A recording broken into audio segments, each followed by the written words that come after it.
Assalamualaikum warahmatullahi wabarakatuh. Perkenalkan, nama saya Adi Wijaksono dari Prodi Teknik Elektro Reguler B dengan nomor induk mahasiswa 2312019154791. Baik, di sini saya akan menjelaskan tentang pertama tentang Pancasila dalam kajian sejarah, kedua tentang Pancasila dalam perspektif ideologi, ketiga tentang Pancasila dalam kajian filsafat. Untuk Pancasila dalam kajian sejarah itu sendiri, asal mula Pancasila secara budaya, menurut Sunoto melalui kajian filsafat Pancasila menyatakan bahwa unsur-unsur Pancasila berasal dari bangsa Indonesia sendiri. Walaupun secara formal Pancasila baru menjadi dasar negara Republik Indonesia pada tanggal 18 Agustus 1945. Namun jauh sebelum tanggal tersebut, bangsa Indonesia telah memiliki unsur-unsur Pancasila dan bahkan melaksanakan di dalam kehidupan merdeka. Sejarah bangsa Indonesia memberikan bukti yang dapat kita cari dalam berbagai adat istiadat, tulisan, bahasa, kesenian, kepercayaan, agama, dan kebudayaan pada umumnya. Dengan rinci, Sunoto menunjukkan fakta historis diantara adalah pertama, ketuhanan yang Maha Esa, bahwa di Indonesia tidak pernah ada putus-putusnya orang percaya kepada Tuhan. Dua, kemanusiaan yang adil dan beradab, bahwa bangsa Indonesia terkenal ramah tamah, sopan santun, lemah lembut dengan sesama manusia. Ketiga, persatuan Indonesia, bahwa bangsa Indonesia dengan ciri-cirinya guyup rukun, bersatu, dan kekeluargaannya. Keempat, kerakyatan yang dipimpin oleh hikmat kebijaksanaan dalam permusyawaratan perwakilan, bahwa unsur-unsur demokrasi sudah ada dalam masyarakat kita. 5. Keadilan sosial bagi seluruh rakyat Indonesia, bahwa bangsa Indonesia dalam menunaikan tugas hidupnya terkenal lebih bersifat sosial dan berlaku adil terhadap sesama. Pancasila sebagai dasar negara Republik Indonesia ditetapkan pada tanggal 18 Agustus 1945 sebagai dasar negara. Maka nilai-nilai kehidupan bangsa, bernegara, dan berpemerintahan sejak saat itu haruslah berdasarkan pada Pancasila. Namun pada kenyataannya nilai-nilai yang ada dalam Pancasila telah dipraktekkan oleh nenek moyang bangsa Indonesia dan kita praktekkan hingga sekarang. Hal ini berarti bahwa semua nilai-nilai yang terkandung dalam Pancasila telah ada dalam kehidupan rakyat Indonesia sejak zaman nenek moyang pada tanggal 22 Juni 1945. Panitia 9 berhasil merumuskan rancangan pembukaan hukum dasar yaitu oleh Mr. Muhammad Yamin dinamakan Jakarta Center atau Piagam Jakarta. Dalam rancangan pembukaan alinea keempat terdapat rumusan Pancasila yang tata urutannya tersusun secara sistematis. Pertama, ketuhanan dengan kewajiban menjalankan syariat Islam bagi pemeluk-pemeluknya. Kedua, kemanusiaan yang adil dan beradab. Ketiga, persatuan Indonesia. Keempat, kerakyatan yang dipimpin oleh hikmat kebijaksanaan dalam permusyawaratan perwakilan. Kelima, keadilan sosial bagi seluruh rakyat Indonesia. Selain itu, dalam Piagam Jakarta pada alinea ketiga juga memuat rumusan teks proklamasi kemerdekaan Indonesia yang pertama berbunyi, atas berkat rahmat Allah yang Maha Kuasa dengan didorongkan oleh keinginan luhur supaya berkehidupan kebangsaan yang bebas, maka rakyat Indonesia dengan menyatakan kemerdekaannya. Kalimat ini merupakan cetusan hati nurani bangsa Indonesia yang diungkapkan sebelum proklamasi kemerdekaan sehingga dapat disebut sebagai Deklaratif Indonesia Independen. Pancasila era kemerdekaan. Bangsa Indonesia pasca kemerdekaan mengalami banyak perkembangan sesaat setelah kemerdekaan Indonesia pada 1945. Pancasila melewati masa-masa percobaan demokrasi. Pada waktu itu Indonesia masuk ke dalam era percobaan demokrasi multipartai dengan sistem kabinet parlementer. Partai-partai politik pada masa itu tumbuh sangat subur dan proses politik yang ada cenderung selalu berhasil dan mengusung ke 5 sila sebagai dasar negara. Ketiga, Pancasila era Orde Lama. Pancasila sebagai ideologi negara dalam falsafah bangsa yang pernah dikeramatkan dengan sebutan azimat revolusi bangsa pudar untuk pertama kalinya tepatnya pada akhir kedua dasawarsa setelah proklamasi kemerdekaan.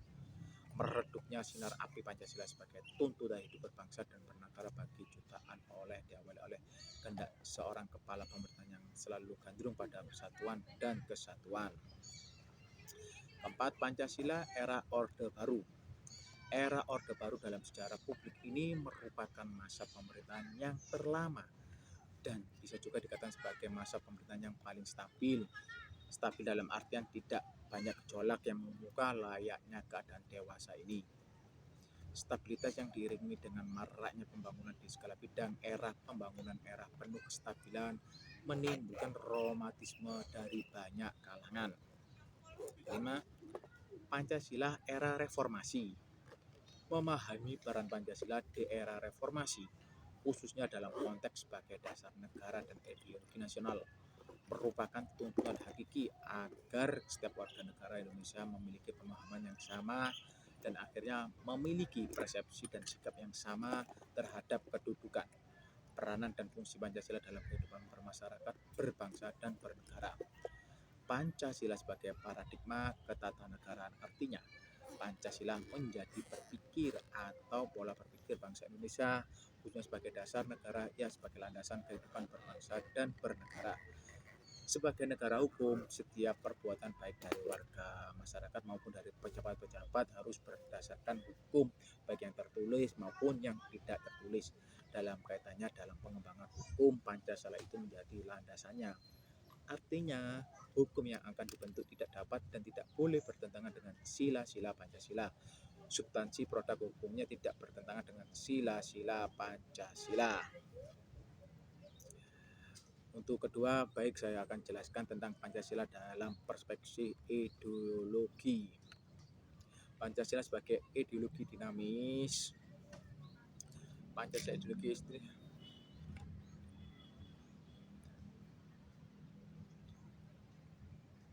sebagai ideologi terbuka merupakan ideologi seimbang dan harmonis bagi kelangsungan hidup manusia dalam bernegara dan bermasyarakat.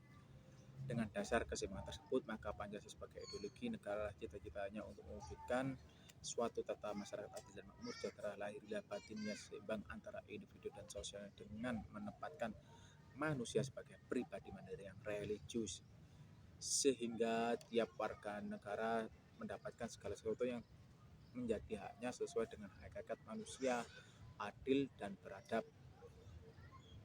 Dengan mendasarkan pada hakikatnya kodrat manusia dalam pengembangan Pancasila sebagai ideologi terbuka, maka Pancasila dapat dinamakan sebagai ideologi terbuka yang harmonis.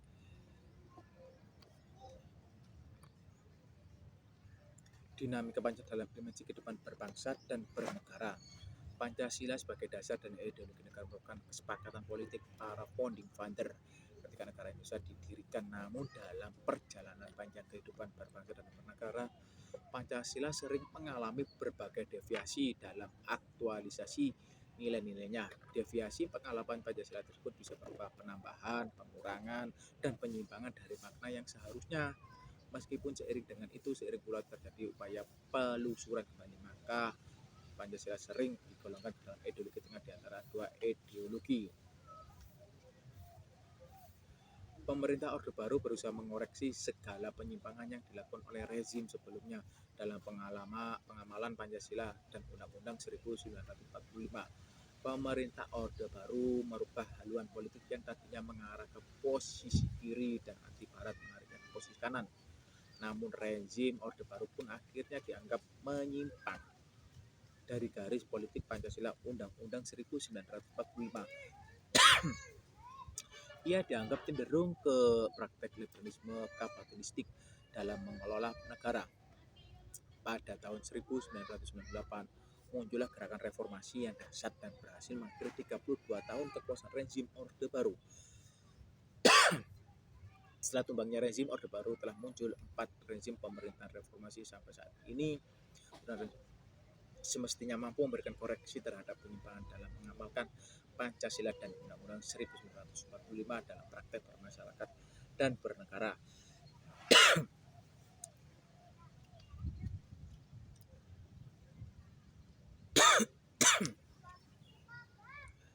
sebagai suatu ideologi yang menjadi pengawal dan pengarah perjalanan hidup bangsa dan negara Republik Indonesia, Pancasila tentu tidak boleh berubah jadi dirinya menjadi sebuah ideologi yang bersifat tertutup, yaitu seperti agama, karena sangat membahayakan bangsa dan negara. Oleh karena itulah, ideologi harus tetap menjadi suatu ideologi yang bersifat terbuka dan dinamis. Ideologi Pancasila bersifat realis. Ideologi Pancasila bersifat realis yaitu mencerminkan kenyataan yang hidup dan berkembang dalam masyarakat di mana ideologi tersebut lahir dan dikembangkan. Ideologi Pancasila bersifat idealis, yaitu konsep yang terkandung di dalamnya mampu memberi harapan, optimisme, serta mampu menggugah motivasi para pendukungnya untuk berupaya mewujudkan apa yang dicita-citakan. Kadar atau kualitas idealisme akan sangat efektif apabila nilai-nilai yang terkandung di dalamnya selalu aktual, apa yang disampaikan untuk menurut nalar. Ideologi Pancasila bersifat fleksibel. Ideologi Pancasila bersifat fleksibel, yaitu dapat menyesuaikan diri dengan keadaan yang terus-menerus berkembang dan juga sekaligus mampu memberi arah melalui tafsiran baru yang konsisten dan relevan. Unsur inilah yang memungkinkan setiap generasi dapat memberi isi dan kekayaan makna bagi masing-masing zaman yang dihadapinya sehingga mampu menemukan relevansinya. Baik, untuk ketiga saya akan membahas Pancasila dalam kajian filsafat.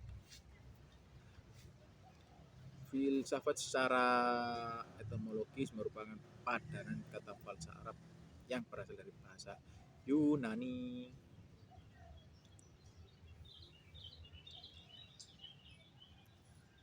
Cara deduktif yaitu pembahasan mengenai Pancasila sebagai sistem filsafat dapat dilakukan dengan cara deduktif dan cara induktif.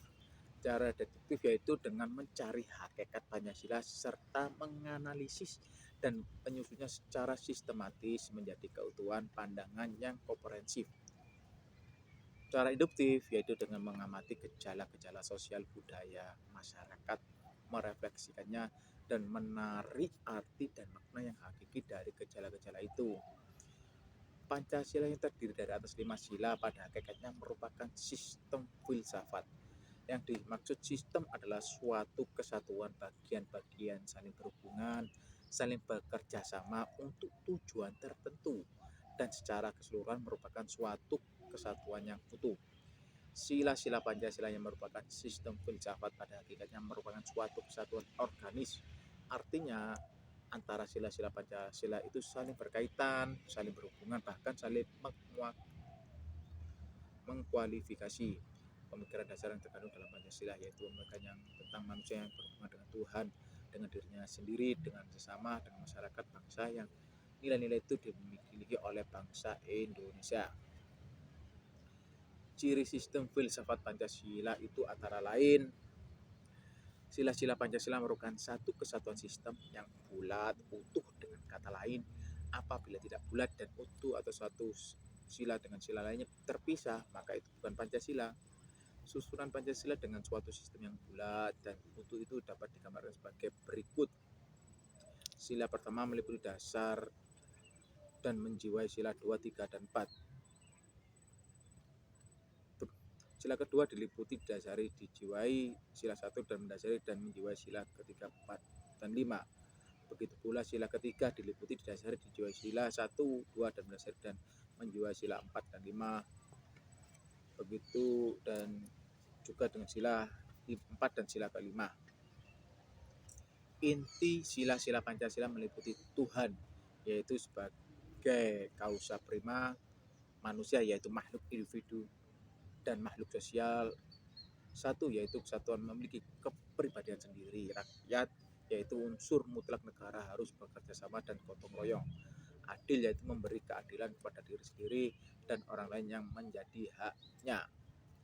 Landasan ontologis Pancasila. Ontologi menurut Aristoteles adalah ilmu yang menyelidiki hakikat sesuatu atau tentang adat keberadaan atau eksistensi dan disamakan artinya dengan metafisika.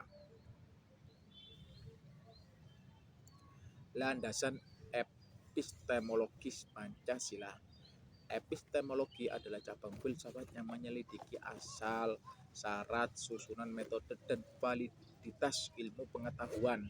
Epistemologi memiliki sumber pengetahuan, proses dan syarat terjadinya pengetahuan, batas dan validitas ilmu pengetahuan. Susunan isi arti Pancasila meliputi 3 hal, yaitu isi arti Pancasila yang umum, universal, yaitu hakikat sila-sila Pancasila yang merupakan inti sari Pancasila sehingga merupakan pangkal tolak dalam pelaksanaan dalam bidang kenegaraan dan tertib hukum Indonesia serta dalam realisasi praksi dalam berbagai bidang kehidupan konkret. 2. Isi arti Pancasila yang umum kolektif, yaitu isi arti Pancasila sebagai pedoman kolektif negara dan bangsa Indonesia terutama tertib hukum Indonesia. Isi arti Pancasila yang bersifat khusus dan konkret, yaitu isi arti Pancasila dalam realisasi praksi dalam berbagai bidang kehidupan sehingga memiliki sifat khusus, konkret serta dinamis. Landasan aksiologis Pancasila. Sila-sila Pancasila sebagai suatu sistem filsafat memiliki satu kesatuan dasar aksiologis, yaitu nilai-nilai yang terkandung dalam Pancasila pada hakikatnya juga merupakan suatu kesatuan.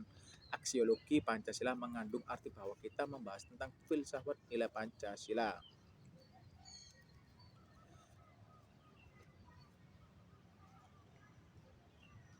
Dalam filsafat Pancasila disebutkan ada 3 tingkatan nilai, yaitu nilai dasar, nilai instrumental, dan nilai praktis. Nilai dasar adalah asas-asas yang kita terima sebagai dalil yang bersifat mutlak, sebagai sesuatu yang benar atau tidak perlu dipertanyakan lagi. Nilai-nilai dasar dari Pancasila adalah nilai-nilai ketuhanan, nilai kemanusiaan, nilai persatuan, nilai kerakyatan, dan nilai keadilan. Nilai instrumental adalah nilai yang berbentuk norma sosial dan norma hukum yang selanjutnya akan terkristalisasi dalam peraturan dan mekanisme lembaga-lembaga negara. Nilai praksis adalah nilai yang sesungguhnya kita laksanakan dalam penyataan. Nilai ini merupakan batu ujian apakah nilai dasar dan nilai instrumental itu benar-benar hidup dalam masyarakat.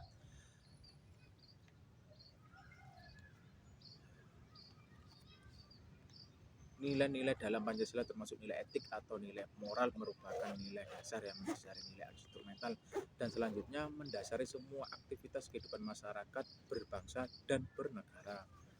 Secara aksiologis, bangsa Indonesia merupakan pendukung nilai Pancasila, yaitu bangsa yang berketuhanan, yang berkemanusiaan, yang berpersatuan, yang berkerakyatan dan berkeadilan sosial. Pengakuan, penerimaan, dan penghargaan atas nilai-nilai Pancasila itu nampak dalam sikap, tingkah laku, dan perbuatan bangsa Indonesia, sehingga mencerminkan sifat khas sebagai manusia itu sendiri. Demikian penjelasan dari saya, semoga bermanfaat dan